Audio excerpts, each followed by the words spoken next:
নমস্কার। আজকের আলোচনাটা একটা বেশ মজার গল্প দিয়ে শুরু করা যাক। আমাদের আজকের উৎস প্রেম, পকেট আর প্র্যাকটিস, ইংরেজি শেখার গল্প থেকে এটা নেওয়া। গল্পটা শুনলে হয়তো অনেকেরই নিজেদের কলেজ জীবনের কথা মনে পড়বে।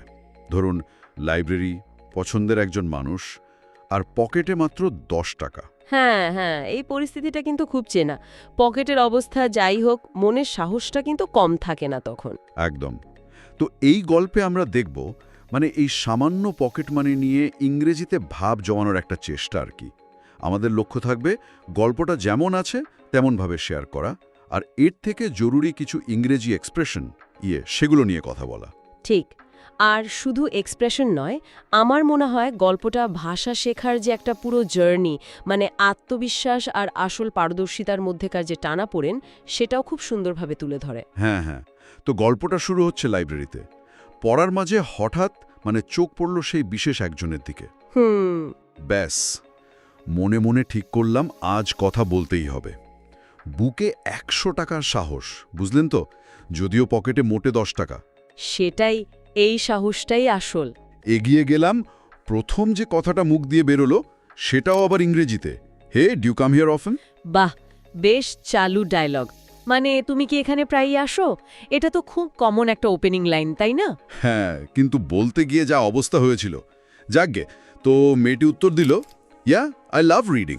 আচ্ছা, সেও আগ্রহী তাহলে। আমি ভাবলাম, এই তো সুযোগ। এবার একটা জম্পেশ, একটু গভীর কথা বলা যাক। একটু ভাব নিয়ে বললাম, books are like friends that never leave you. Oh, বই হলো এমন বন্ধু যারা কখনো ছেড়ে যায় না। বেশ কাব্যিক। হ্যাঁ, শুনে সে বেশ একটু অবাকই হলো মনে হয়। বলল, ওয়াও, দ্যাটস ডিপ। ব্যাপারটা বেশ গভীর তো। এই ডিপ বলাটা কিন্তু ইন্টারেস্টিং। এটা কি সত্যি কথায় ইমপ্রেসড হয়ে বলা, নাকি স্রেফ কথোপকথন চালিয়ে যাওয়ার জন্য?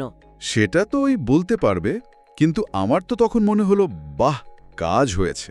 আসলে এই যে আমরা নতুন ভাষা বলার সময় একটু অন্যরকম, হয়তো একটু বেশি চিন্তাশীল বা ইন্টেলেকচুয়াল সাজার চেষ্টা করি, এটা কিন্তু খুব স্বাভাবিক।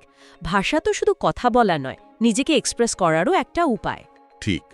আর অনেক সময় আমরা কি করি, কিছু ভালো লাইন মুখস্থ রাখি, ভাবি ঠিক সময় ব্যবহার করব।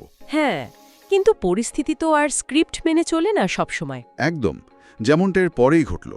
আসল প্ল্যান ছিল ওকে 1 কাপ চা অফার করা, কিন্তু ওই উত্তেজনা, নার্ভাসনেস, মুখ ফসকে বলে ফেললাম, will U T with me? ওহো, টি উইথ মি, হা। ব্যাস, যা হওয়ার তাই হলো। মেয়েটা প্রথমে একটু থতমত খেলো, তারপর তো হেসেই ফেলল। হা, এটাই হয়। জানা আর ঠিক সময় ব্যবহার করার মধ্যে কিন্তু একটা বড় ফাঁক থেকে যায় অনেক সময়।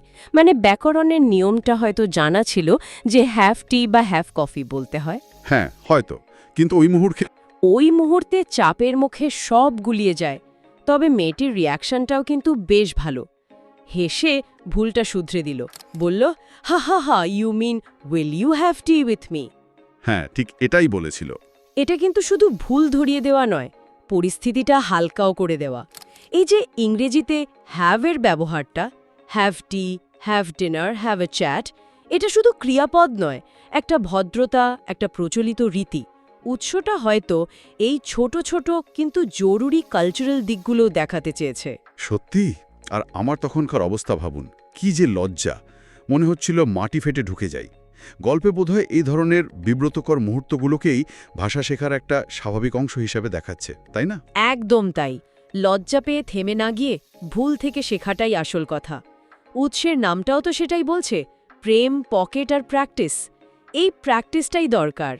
তাহলে এই গল্প থেকে আমরা শুধু কয়েকটা বাক্য শিখলাম না, যেমন ধরুন, হ্যাঁ, যেমন do you come here often দিয়ে কথা শুরু করা, বা গভীর কথার উত্তরে দ্যাটস ডিপ বলা, আর কাউকে ভদ্রভাবে আমন্ত্রণ জানাতে will you have tea with me.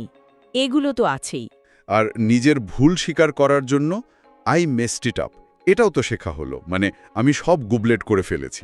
ঠিক, কিন্তু তার চেয়েও বড় শিক্ষাটা হলো ভাষা শেখার বাস্তব অভিজ্ঞতাটা কেমন হয়। সেখানে আত্মবিশ্বাস থাকে, আবার ভয়ও থাকে, প্রস্তুতি থাকে, আবার অপ্রস্তুত মুহূর্ত আসে, ভুল হয়, লজ্জা লাগে, এই সব মিলিয়েই তো শেখাটা হয়। শেষ করার আগে একটা কথা বলি, এই যে ভুল করে লজ্জা পাওয়ার অভিজ্ঞতাগুলো এগুলো কিন্তু আমাদের মনে খুব স্পষ্টভাবে গেঁথে যায় তাই না? তা তো বটেই।